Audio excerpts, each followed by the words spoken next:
a big welcome one more time to the Mega podcast AI Unplugged. Today we have prominent visitors. Andrew Gething from MorganAsh is joining us today on this podcast episode. I'm looking really much forward to doing an episode with you for a long time. Welcome, Andrew, to our podcast. Good afternoon, Martin. Yeah, and yeah, great to be here.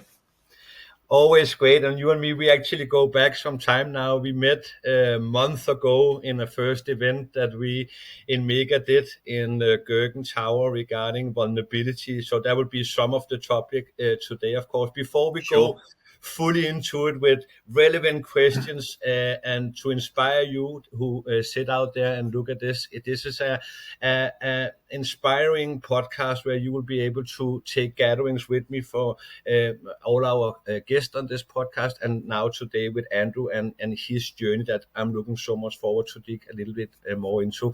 Quick overview, Andrew, of your journey from structural engineer to serial entrepreneur. Why and where and how did this happen? It's a long story, isn't it? So very quickly, so originally I did university. I got a degree in structural engineering, then went in the design studio. I went out to the Middle East, worked on airports, satellite towers, sewage works, which the largest sewage project in the world at the time, Abu Dhabi sewage scheme. Then came back, worked, then went on site with hard hat and that, which I have to say didn't enjoy in the cold in the winter. So I did a lot of engineering, and then I moved into I worked with what's now the Environment Agency, doing sort of engineering management.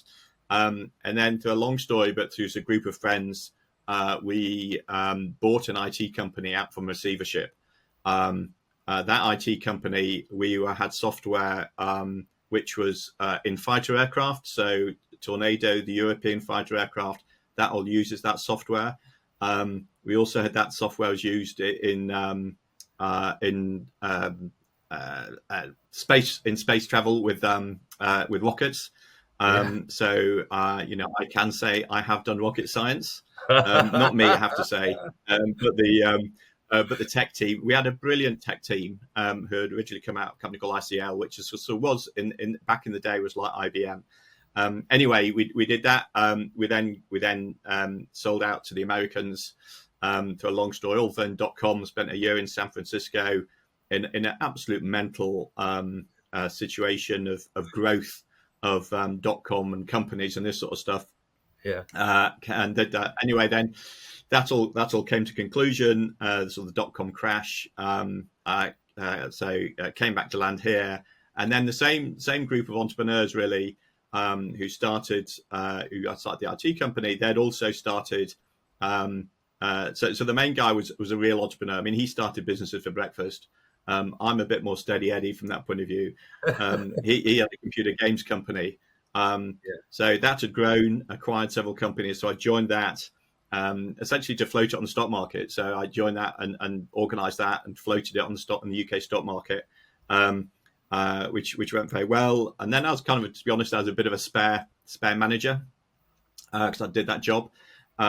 So another long story, but I got introduced to the insurance industry and a particular problem whereby in a lot of financial products, you need to know people's medical health. And part of that is to understand their position at the moment, but also what we call mortality. So essentially predicting when you're going to die. So this is being an industrial grim reaper, which is sounds so weird when you said it like that.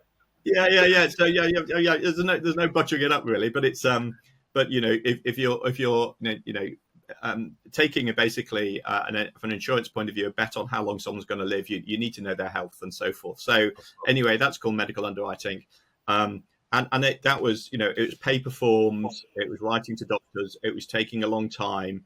From this point of view, it was good, but the customer journey was pretty poor, inefficient, and so forth. So we introduced then a couple of things. One which was taking a swab test, which is actually some technology from the States. That didn't fly. We did some trials and things, but for various reasons didn't fly. But what did fly was using medical staff to do interviews over the phone. And it sounds really simple, but it was nurses interviewing people over the phone to get their health. And what we found is we got really good information. People liked it. It was efficient. We could do it in a couple of days, and that. So we then built a whole lot of technology to support that. Essentially, then people could book appointments. We could do those. Then the transcripts, whatever the report, was going back to the insurance company, automatically, and all the admin surrounding that we automated. So that's going back 20 years ago. And then from that, we've extended into doing insurance claims. So we look after people. We look after a lot of ill people, people off work. And then nearly 10 years ago, we came across what then was called Occasional Paper 8 from the FCA, which is about vulnerability. And I did some work on another potential innovation then, which is about a new product that I won't go into, but essentially you really needed to understand someone's vulnerability for that product to launch. And I worked with then Legal & General, Aviva, and a couple of other, a couple of other companies on how we might do that and what that process should be. And we did that, but then basically the UK government decided to do Brexit, and all the people at government got pulled off onto Brexit, and that project got killed. So that was I have to say a regulatory change. It didn't go our way, but a lot of the thinking behind that about how would you assess someone, how would you understand that, how would you stand about vulnerability, what do you need to know. And the regulatory GDPR, all that sort of side is that sort of thinking. So wind forward then a few years, we then did some consultancy with some firms. We talked about them, about vulnerability with the bank particularly, and we talked to a lot of people. And then over COVID, I basically after COVID, we came out of COVID, which obviously was a tough time for everyone.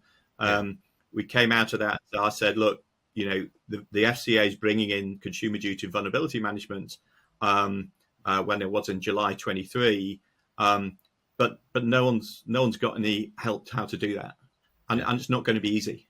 That was the starting point to where you are today. Absolutely, yeah. So we started and we built what is now the Mars tool, and we built that from based on existing technology and existing processes. So the security infrastructure and a lot of that behind it was already there, to be honest.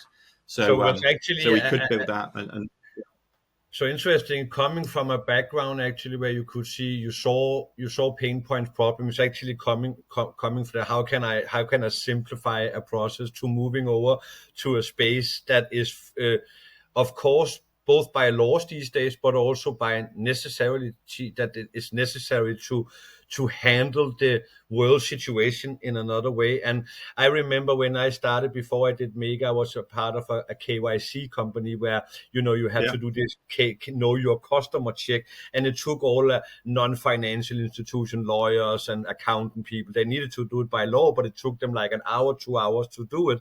How could you automate a process that is very, here there is a greater purpose. You can see a little bit more in what is it and who is it that it serves MorganAsh as it is today. You have customers on one side, but financial institution, collection companies, and then you also have the end user on the other side, like the person who that will be assessed and based on that. So what is it? Who is it you are serving? And why does that matter on some high levels that you actually are there with that service today?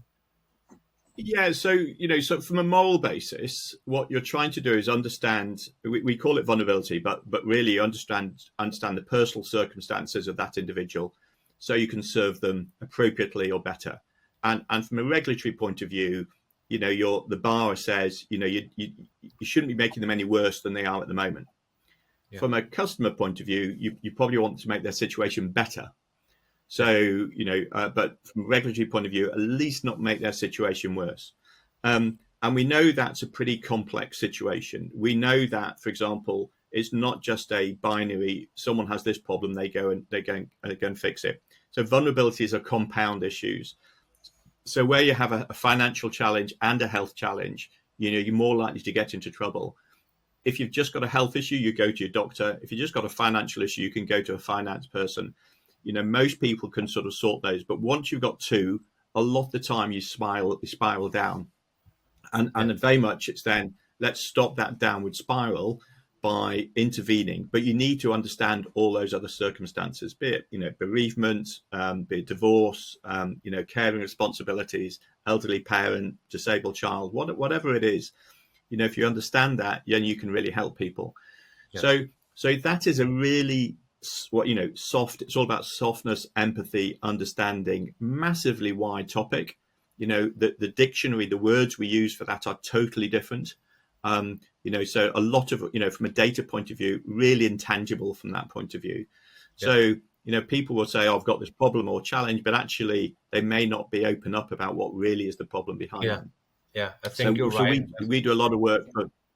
We do a lot of work, for example, with people who are off sick from work, and a lot of the time it'll be, I've got workplace stress, and when you talk to them and find out there's actually something underlying that, and that can be, family issue. Some are really horrible ones of being abused as a child, which are really deep problems, which maybe only surface because of something else has happened. So. Getting and understanding that is in itself not a trivial thing to do.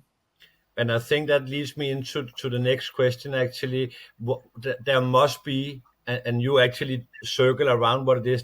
There was a gap in the market where you, as MorganAsh, say, I can build something and solve that gap in the market. And when I'm asking like that, is because I've been a part now of the vulnerability subject for maybe a year. There are so many different offers out there. I think that's a part of the problem actually of registering and data sharing and a lot of the things we're talking about. There are so many platforms, there are so many services. One thing I liked from when you and me begin to talk, and one thing I think resonate with the audience and with our clients, especially collection companies and utility companies, financial institutions, is, and you said it very perfectly, what is vulnerability, and does this type of vulnerability lead you to not being able to pay your bill? Does this vulnerability actually saying you should have help on this level and not this level? And you said something really, really catching.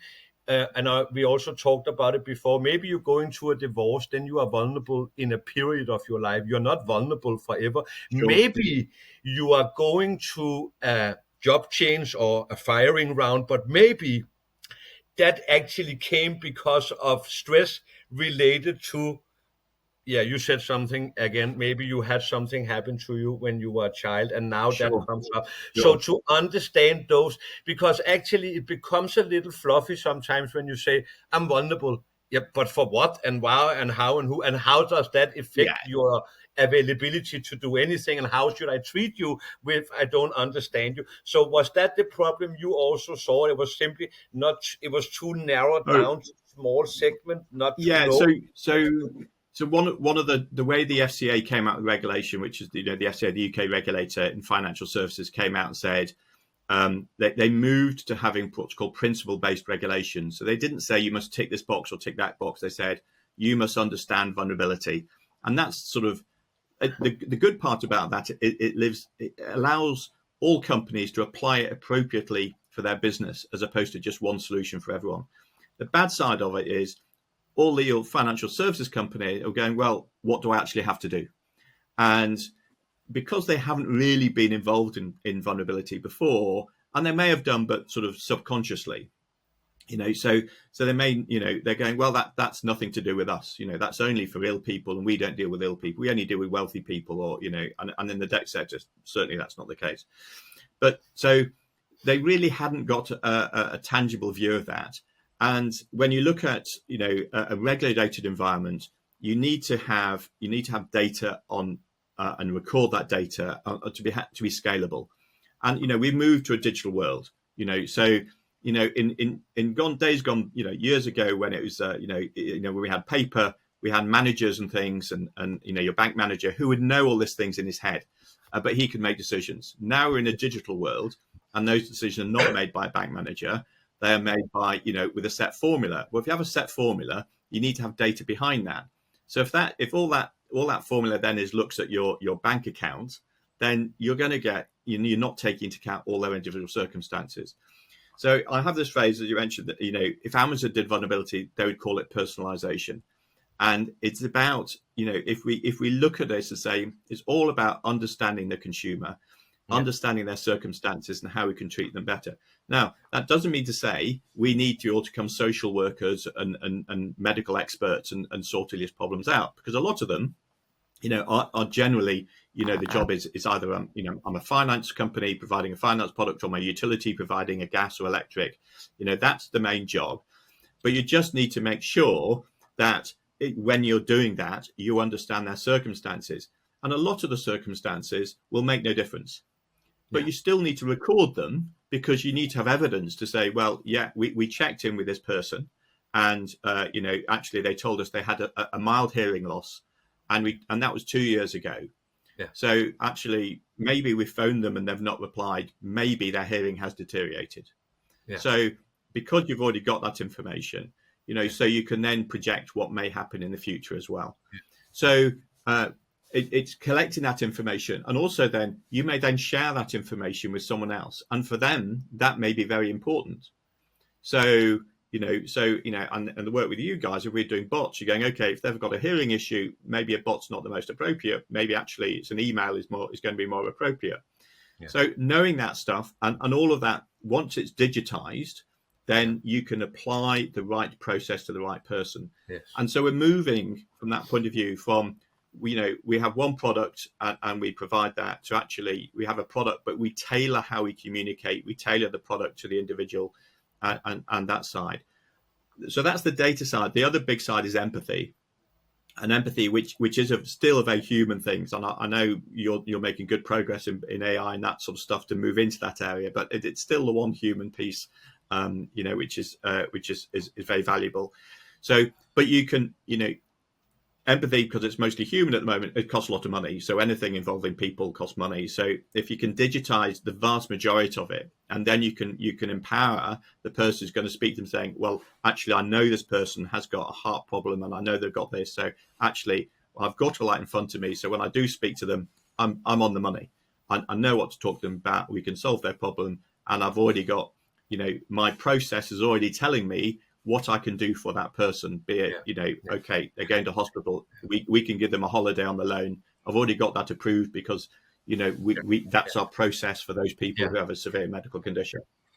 I remember you and Johnny, when we met first time, said to understand clients' vulnerability is the best way of profiling consumer customers down to some segments. And then, and it's actually, it's spot on. I have been running call centers and doing sales jobs for 20 years plus, thousands of sales every month.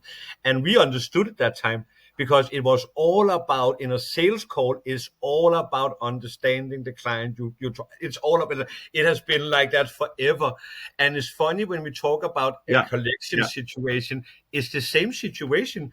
You are calling somebody to achieve something to your benefit. And one time there was a guy, I was a guy in one of our events, and he actually said something to me. He said, there's no money in vulnerability. And it sounded rough, because it sounds like, no, how can you actually bring those two elements? And then I said, there is a bunch of money in vulnerability and understanding vulnerability. And he said, why? Because of two things. First of all, you will convert better, because you will understand your customer, speak to them, find solution that will accomplish your goal in the end, in a collection situation, to get paid. That's it. Another thing is the reputation and the long time. Say, ask your insurance company that is a customer of yours, or a utility company. Utility company is a good example. They have the most illoyal clients on the planet. So imagine you were that utility company that actually, in a rough situation or just an onboarding situation, say, hey, I want to understand you as my new customer, and then you treat them like that. And I asked one the other day, do you think the client will stay more than 6 months with you? Do you think they will stay 6 or 18 months more? Yeah, I think so. So it's logical, yeah? And I think, it's a mindset, really. If you look at vulnerability, something you got to do to meet regulation, and you do a lot of training, you do it manually, then absolutely it's going to cost you. If you look at it as personalization and you take a digital approach to it, then that's where the money. Then it's absolutely it's a saving and a revenue enhancer. Well, it's an engagement enhancer, which either that's going to save you money or it's going to increase your revenues. So, I do encourage people to think a bit differently about that. Because then you're a lot of people looking at it from a sort of from a regulatory point of view. Oh, what's the minimum I have to do? Yeah, What's but the minimum I have it's to the do? wrong answer What's the to ask yourself, what is the minimum I have to do? Do more, do the max yeah you can do to understand your customers. yeah Should so be the right. so we ask questions and that sort of stuff, and we get information, and people say, oh well, I don't need to know if they have a medical condition or have cancer or something. So you don't have to know that. But isn't your communication going to be easier and better if you can take that into account? Which maybe all you're doing is saying, "I understand you've been unwell. How are you now?" So it's strange in the UK. Our national greeting is "How are you?" and yet in the fine, why should we move away from that?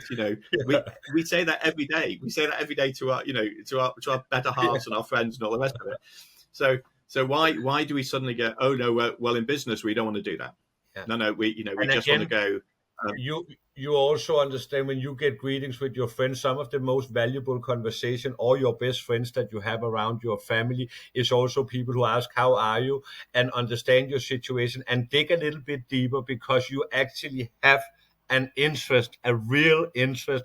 How are you, my friend? It's just like, so there's, let's circle a little bit around that actually about what benefits come out of it, and we talked a lot about the positive message, the branding value, the conversion rate, the strategies, etc. I have been working a lot now in collection industry. I'm very clear where I believe their issues are and what they should do about them. And do you see the same issues? Do you see other issues or challenges of innovating in these type of ways that you are doing, that we are doing in the insurance and financial industry? I can say for the collection industry, it's a tough one to turn. It's always tough to turn an industry to try to do something new. Yeah. Do you face the same issues with financial? Yeah, no, absolutely. So every sector from that point of view, is wedded to its own way of doing things. And people say, well, this is the way it's done. And you go, well, why is that? I think what's interesting is when you look at vulnerability, which is essentially a new challenge, a lot of people have reverted to manual processes as opposed to going, okay, and we all know in all the companies, we'll go, oh, we've got this old system, isn't it? We want to upgrade it, but it's costing us. We've got an IT project; it's going to take 2 years, and all this sort of stuff. And then you go, well, haven't we learned the lessons from this? That actually, when you have a new problem, instead of doing it on paper or just training people using Excel, actually you might want to look outside the organization and go, is there a digital solution out there which actually saved me a lot of time and saved me a lot of effort? Has anyone else thought about this already? So everyone is there. Everyone wants to use. I mean, most companies, I think, want to use the quickest, simplest thing, which is, well, all our personal data is in this system, and it will be. It'll be name and address and what product they have, and when they need to pay or when they need to do this. It's all very product centric. But there's no way, the amount of data you need from a personalization point of view and a vulnerability point of view is a ton times more. We have 100 characteristics. You need to monitor those over time. Each one of those, we have a grading of 1 to 10 in its severity. So that's 1,000 data points to start with. You may want to, if that changes over time, you need to record that. You need evidence of that. You need to record, you need to identify them. You need to support them. You need to monitor them over time. You need to record what you've done with them. Have you made a recommendation? Did they take up that recommendation? And then finally, what are the outcomes? Is it what you've done at the beginning leading to good outcomes at the end?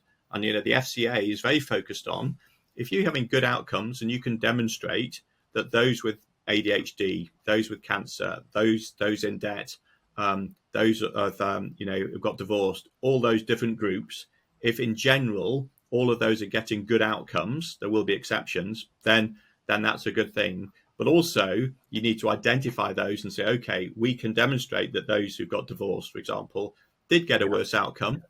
And we can look back at what we did and we say, well, did we identify them up front? Yes or no, maybe you did.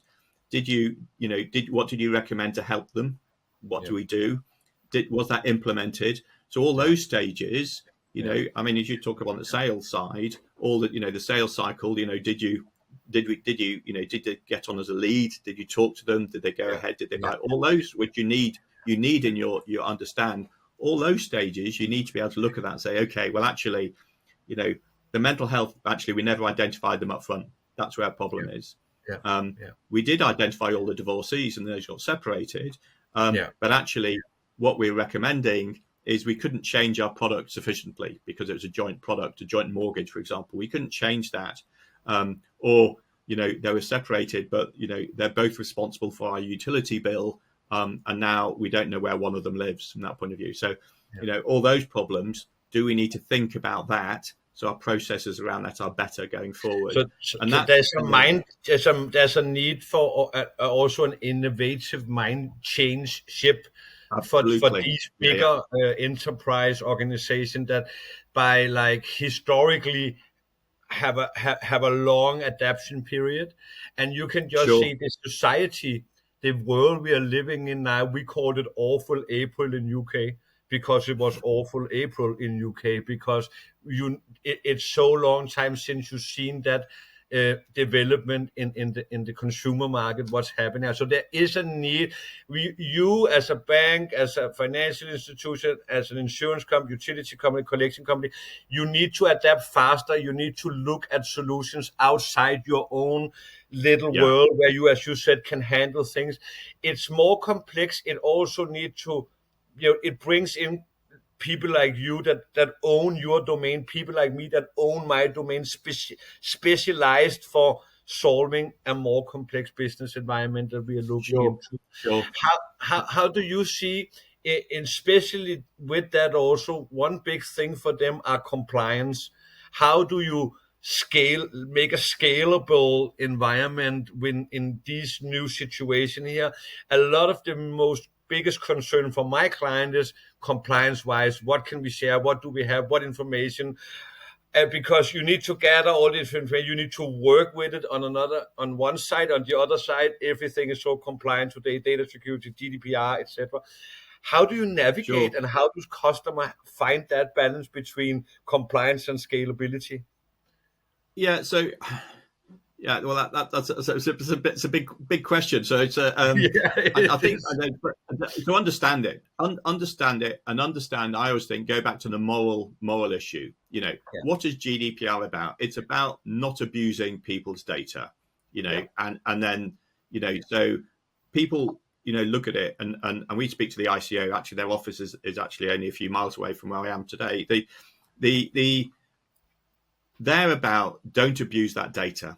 And then they have various rules all around that about consent and purpose and all these sort of things. And it's obviously GDPR is a European thing. Is obviously we have the UK version now, which is exactly the same. Our stupid politics. But anyway, the fact that it is a European standard makes my life so much easier because I work in Ireland, I work in Germany, and actually it's the same standard. So rather than having different regulations, that made my life so much easier. So the principle is understand morally what they're trying to do. The same consumer duty, it's about getting good outcomes for customers as opposed to making profit. So I'm not saying you can't make profit, but it's about, we're making profit regardless of what happens to the consumer. And you need to think about the consumer. The same, you need to think about the data. So how do you store that data? So what data is required? When you talk about vulnerability, it actually is a lot of data, and it is, special category data from that point of view. All those things apply, the same as your existing data. So people say, oh, well, how long should you, the ICO needs to tell me how long we should store, vulnerability data for. And the answer is, well, how long do you store the other personal data you have?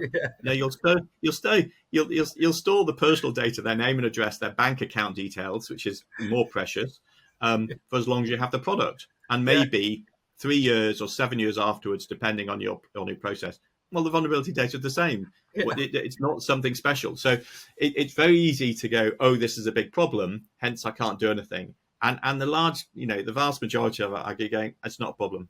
And I was at an industry forum the other day, and everyone said, oh, it's a big problem. I go, well, it's not a problem, but the problem is you need to have the systems to be able to store the data. Yeah. So if you don't have the system, if you've got Excel, and Excel is a very good product, but it's not appropriate for storing large amounts of personal data, or writing on a bit of paper, or adding a tick box and putting a load of data in a text box in a CRM system. It's the same. You're not doing your ISO 27001 or your whole GDPR setup today and controls, etc. in an Excel sheet anymore. You have a system that controls it. Absolutely. Because otherwise, they know the drill. It's just a new thing to.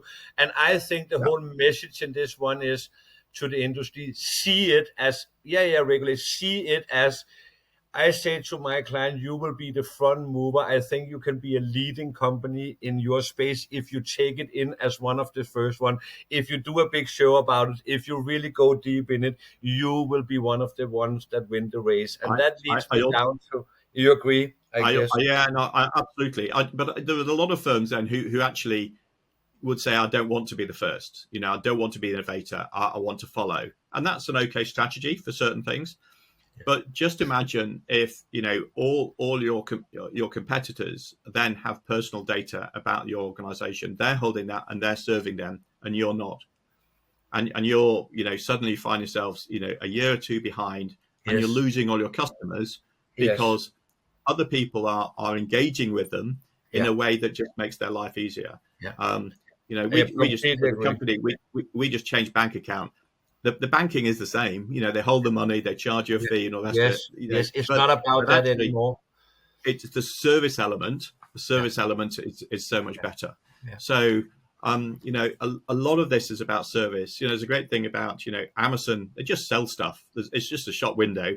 The service element has allowed them to charge people 30% of the product, which is amazing, really. In all situations in our life, it is like that. When we go to a restaurant, when we go out to have an experience, when we go to a hotel, the whole element of, do I feel heard, seen? Do you understand me? I still, and I know it's a sales trick, I still love when I come down to a big restaurant they don't know who I am, but they know who I am because I've been there before. So they pretend that they know me. So they give me that experience. No, they have data on me. But I always feel extra welcome because it's always, hi, Mr. Martin. Nice to see you again. You were here 4 weeks ago. Would you like to have? It's data points, but it creates one special. Let us leave into some of the things that I think, we talked a little bit about the whole mindset about why is it important. Who will win the game? Is it financially beneficial to understand your customers? And then we all have this, we talked a lot, the word Mars. It looks like and sounds like I'm going on a rocket to somewhere out in a near galaxy. What is Mars in general? Mars is just MorganAsh resilience system. All our system, we call them, start with MA. And the good thing about it is a resilience. We talk about resilience as opposed to about vulnerability. So that part is good. I did do some presentations right at the beginning saying this is a journey to Mars. This is where we need to go. And I did that presentation 5 or 6 years ago now. So, and as I mentioned earlier, we did do rocket science and we did do spaceships which went to Mars. So there's a sort of personal link to it from there. And there is, if we can send rockets to Mars, then we can do data and systems for vulnerability. Put that in context. People say, oh, it's too hard. GDPR. I'm going, hard? You should try landing a spaceship on Mars. That's hard. So. I think we have to be realistic about it and go, okay. So I don't think it's is it a great name? My marketing guy keeps saying, oh, we should come up with when you start small, it's a great history from your background, and I think it's a great history actually to tell that little phrase there, to break it down, what is difficult and what is not difficult. So I actually like it. Yeah. Okay. So, but I do think calling it resilience, and the industry talks about vulnerability because that's the word we all use. But when we're talking to consumers, obviously we never use that term. and talking about people's resilience and capacity is much better from that point of view. With everything you are doing, you have some clients out there that have been using these methods to understand their client portfolio, both out of financial aspect, maybe out of a reputation aspect. Can you come with try to elaborate a little bit about some maybe real case studies? How have this journey affected some of your client positive, and what was it that led to something positive with them using your service and understand their clients a lot better? Yeah, so most of our clients are people who already engage in doing vulnerability. So they've already started, and they've always done what I would call a manual approach. So they've trained some staff, they've done that, and then they've realized that actually the data to manage all that, they need some assistance. So they are talking to customers, they are giving this customers support in some sort of support way, some mitigating strategy, and they're already doing that to an extent. But it's not scalable. They've got no consistency between their data. And that's really where the Mars system comes in, because it's essentially a classification system and a repository for all that data, and allows you to get consistency. It industrializes what one really good member of staff would do. It industrializes that so you can scale it, and you've got MI, and then you're also storing the data in a GDPR compliant way. So most of our customers have already started from that point of view. I have some, I have all sorts of different clients. So I've got one man mortgage advisor, for example. He sends the questionnaire out with with his terms and conditions, and everyone completes it. Or if they don't, the electronic version, he phones them up and he completes it himself. So that all works. I've got insurance companies who are doing that. They're a bit more slower in their implementation. The larger the company, you do trials and phases, and it gradually rolls out and that sort of thing, step by step, which is absolutely fine. Change is tricky. And then I have I've done a really interesting one actually. We work with a credit company, and this is actually in the public domain. There's a press release on it. So this credit company, they do loans to people, £1,000, £4,000, €4,000, whatever, to loans, and they get stuff coming over the net, over the internet, from the web, all sorts of different places, leads coming into them. And they have an affordability process, which is all electronic. And what they did is they looked at the people who they were refusing to take those loans on their affordability criteria. And what they found is that about a third of those people who they were previously rejecting, once they understand their personal circumstances, they could then actually loan to them. They're actually a good risk from that point of view, because clearly you don't have to loan people are not going to pay you back. So that was an immediate, an immediate benefit. And then the people who they couldn't loan to, they were sending them off to do benefit calculators. And if you do, there's what, £27 million or £billion worth of benefits in the UK not being claimed. Yeah. So unclaimed for that. So instructing to that. So they were going off that. And I think the average they're getting was £400. Well, if you're applying for a loan for £1,000 and actually someone says, I can't give you a loan, but here's a way you can get £400. Wow, you're going to be really appreciative of that. So that's, and that's people, you're then going to recommend that company to anyone else, aren't you?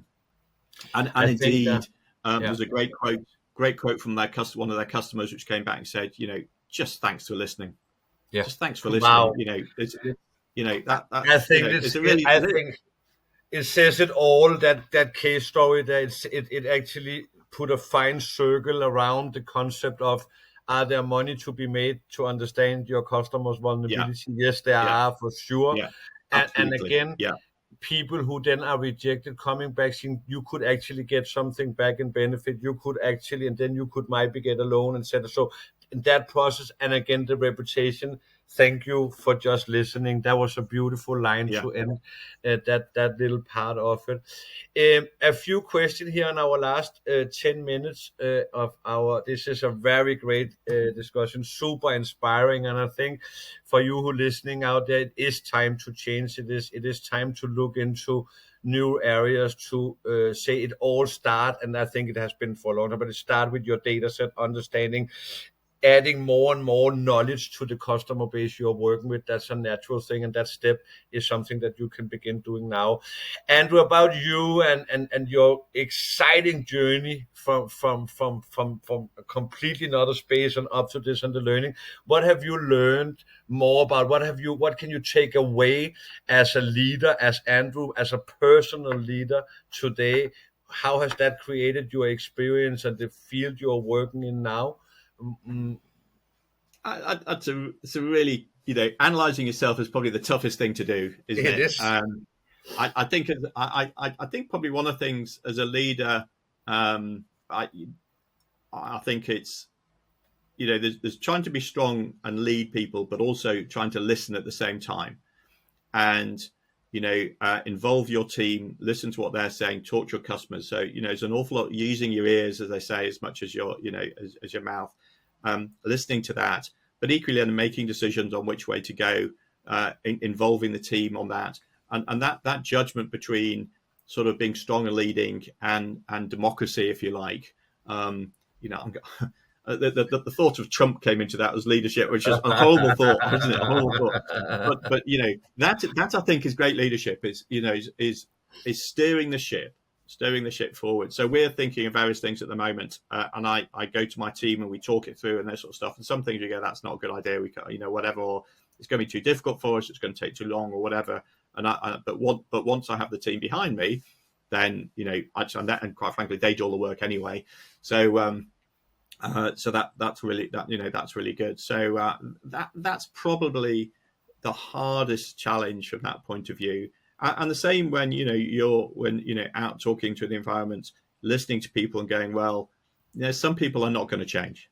Some people you're just thinking it's not going to happen. You just got to walk away.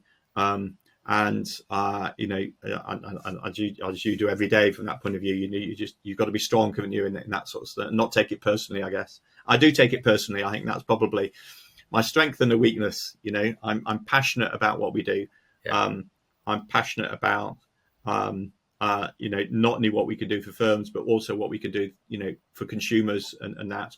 And indeed, my backers, my investors, they're there not just to make money. They're there because actually they like the social good of what we're doing as a firm. And it's another story, but there's an opportunity in what we do, essentially to do a lot of claims and go and do what claims management, essentially, and take advantage of the fact we know a lot of people are not doing the right thing. But it's not in my DNA to do it. And I remember I presented to my investors, and they go, "No, we're not interested in doing that. It's not in our. It's not in our DNA to go and do it." With that said, what we do need to talk about, Martin, we do need to talk about is the work we're doing together, because I think that's really exciting, and I think that's so. And that maybe lead into actually that headline of a question saying, "How does the next decade look for MorganAsh?" And a couple of minutes with that, where MEGA and the collaboration we are doing and AI into this space, as a good closing remark, more or less. And then what does it look like for you? Where is MorganAsh moving over to? How do you want to work with companies like us? Because we have a partnership, we want to do things in the market.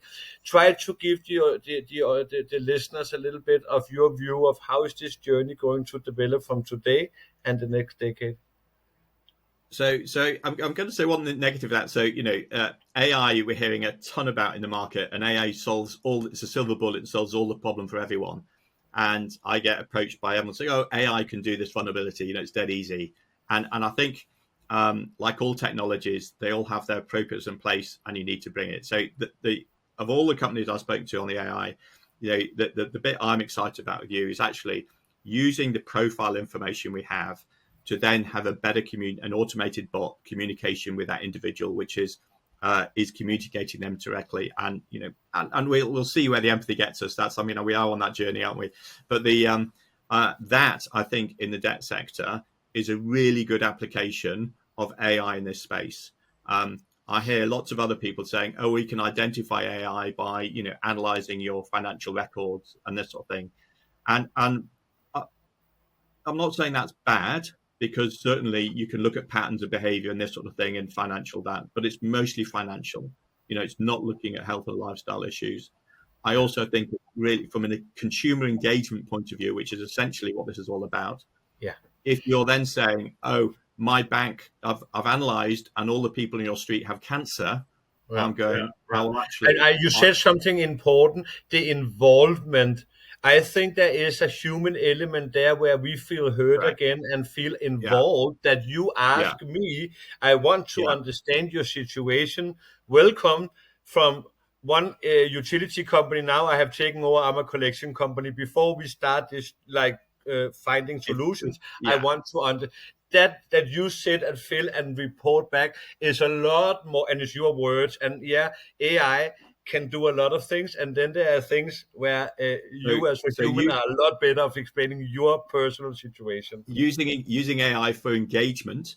If you're using AI just to look at do a load of data and tick a lot of boxes to say, I can say we've got a load of people on the PSR list, because I can do, you don't need AI. I can show you, PSR has one of those things which is over 65. It's not difficult to look at how many customers are over 65 in your area and put them on the PSR. But that's not engaging with the consumer. It's not giving any benefit to the consumer. It's not what it's about. It's just ticking a box. Now, okay, it's ticking a regulatory box, and I can appreciate some people need to do that. But it's engagement and changing what we're doing with people, or changing their behavior, how they work with us. That's once we talk about trust and trust of utilities and trust of financial services, which is, quite frankly, we compete to how low we are on that chart.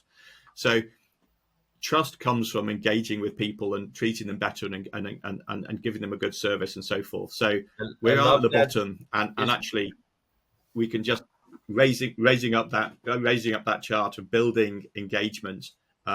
So having good engagement based on profile data, I think is really, really valuable. So you can say, I wrote in a LinkedIn post the other day, vulnerability is not just a checkbox. It is a demand, is a necessity for you to succeed. I love that. And it comes down to maybe the end remark for this podcast episode, what we are doing and why I am so intrigued by this collaboration, what we can accomplish together is precisely, it all starts with, before you call anybody, with a human, with an AI, and before you do anything, understand your clients, map them out, find the right strategy, put it in some strategies, measure on it, figure it out, and that data strategy, you wash your data, you understand it, then you do action afterwards. It makes so much sense. I'm looking forward for you out there in the audience to do another podcast episode with Andrew in after the summer. We would have at that time already actually being able to come in here and show you some of the results that we will create with some of my clients, with some of MorganAsh clients, and see where can we actually change the game out there. And some of the things that I know will change it is to show you how it actually works. And just with a little remark on that, we have tried a little campaign where we actually called people a couple of months ago, where we actually knew that they were very vulnerable, and we actually also knew why they were vulnerable, these clients. And the communication we sent out to them before made the resolution percent of that case that we called around go from 11% to 53%. That just showed that there were 11% that was solved without communication, and there were 53% that was solved because of the right proper communication. And with that said, that can be something you can all be inspired with out there that listen to the podcast episode. Andrew Gething from MorganAsh, thank you so much for joining us today. I'm looking forward to as always, Martin. It's an absolute pleasure. Thank you so much, Andrew. Brilliant. I'll speak to you soon. Take care, Martin. I will just stop here and